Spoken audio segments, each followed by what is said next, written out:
Vodacom reported a 12% jump in third quarter sales, buoyed by solid growth in customers and its data business. Revenue totaled 17.99 billion rand, up from 16.03 billion rand a year earlier. Vodacom boosted its customers by 27% to 52.9 million, with nearly half of the new customers from outside of South Africa. Data revenue increased by 24%. And Byron, over to you. Vodacom above 100 rand a share. At this point, it's doing quite well from a share price perspective and actually performed quite nicely in the third quarter as well. Well, you can see why the share price has done so well. I mean, these numbers are fantastic. Everyone was calling the sector X growth, but now they're growing subscribers by 26%. And even in South Africa, growing subscribers. Yeah, so subscriber growth in South Africa was 26. I think for the whole group was 27. And it just shows that mobiles have become an absolute priority to everyone. It's become a way of life, and you know, it's almost a status thing. Everyone has to get a cell phone. So subscriber growth is going to grow with population, but you know, in the African market, there's actually still a lot of potential penetration where people have no access at all. For me, the very important thing to look at was the data. 12% of revenues now come from data, so there's still a lot of potential to grow that. And only 26% of their client base actually use data. So that's where the growth is going to come from, and it's going to come from the smartphones. 9% of their users actually have smartphones, which is about 4 million subscribers. And as smartphones get cheaper, which they are, and more accessible to all their markets, the access to data consumption is going to increase. Okay, so Craig, I mean, also just looking at the average revenue per user, that has come down because of the interconnect fees that, of course, have been scrapped. And then again, you look at the increase in revenue from data, that's still not filling the gap when it comes to trying to ensure that they get the ball rolling so that they don't get impacted by the drop in interconnect fees. But again, it's still looking like a very good story. As Byron said, revenue from data has potential to grow significantly going forward. There'll be growth in terms of the number of users using the data, but in terms of the actual cost or the revenue that they can recoup on the amount of data they're putting out, that's in decline, and it's because of competition.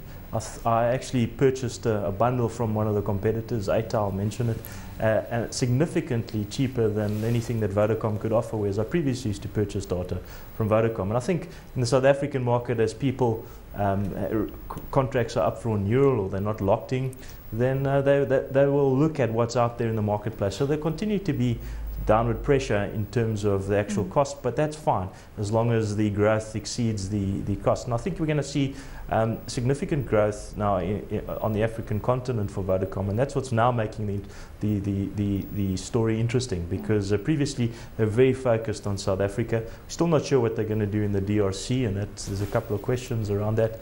But if they get their footprint wide on the African continent, that could be quite exciting. Well, you know, Craig, you mentioned a very good point there, because when you look at the dongles which ATA and MTN and Vodacom actually offer, it seems that, you know, ATA has come in with quite a strong force. I think offering around 10 gigs for a couple of £100, if I'm not mistaken.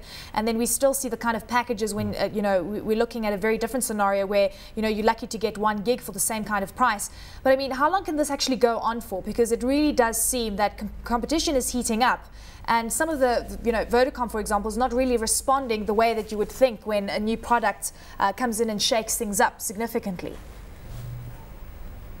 Well, I'll just tell you as an anecdotal sort of story what precipitated my purchase. I purchased 60 gigs from ATA yesterday because I just couldn't get my purchase online done with Vodacom, and I tried various avenues.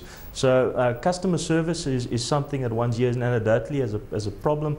And if the smaller guys can get the story right, then they need to wake up. And of course, now we've seen not Craig, keep on calling him Tony, that's his brother who I know, coming in now with Cell C, and I think he's going to shake the market up as well. And pricing is certainly going to be something which the consumer is going to benefit from at the end of the day, but it's certainly going to push margins. Okay, so it's an interesting space from a data perspective. You were saying, Byron, that you expect revenue to increase from the data side of things, but I mean, just given some of the facts that we've seen here with regards to all the players, they are coming in with interesting products, so Vodacom obviously needs to ensure that they catch up. Yes, it's a a very competitive industry, and if you have a look what's happening in the developed world, you know, that's even more competitive, and prices are extremely cheap. You know, most of the places you get free Wi-Fi everywhere. So that is definitely an issue. Where I see the growth is up through Africa, and I'm going to talk about this later when you ask whether the stock is hot or not. My biggest issue with Vodacom is their reliance on the South African market, which is very mature, which is extremely competitive. But they're growing on the African side of things as well. They Obviously are. Not to the extent that we see other players, for Yes. example MTN, but it's still, we're seeing development there. That's what I was getting to. I do like the sector. I think there's a lot of potential, and I think there's a lot of potential that we don't even know about yet. I mean, when you tell me 5 years ago that I could have had an iPhone in my hand where I could access my Facebook, my Twitter, you know, have a look at the weather, do anything I want in the palm of my hand, I wouldn't believe you. So I think there's potential there that we don't even know about yet. I do prefer MTN because of their access to the rest of Africa, and you know, it's 150 million subscribers against 52 million subscribers. And I actually did some calculations today where I worked out their market cap per subscriber, and Vodacom was 283 Rand per subscriber, whereas MTN was 161 Rand per subscriber.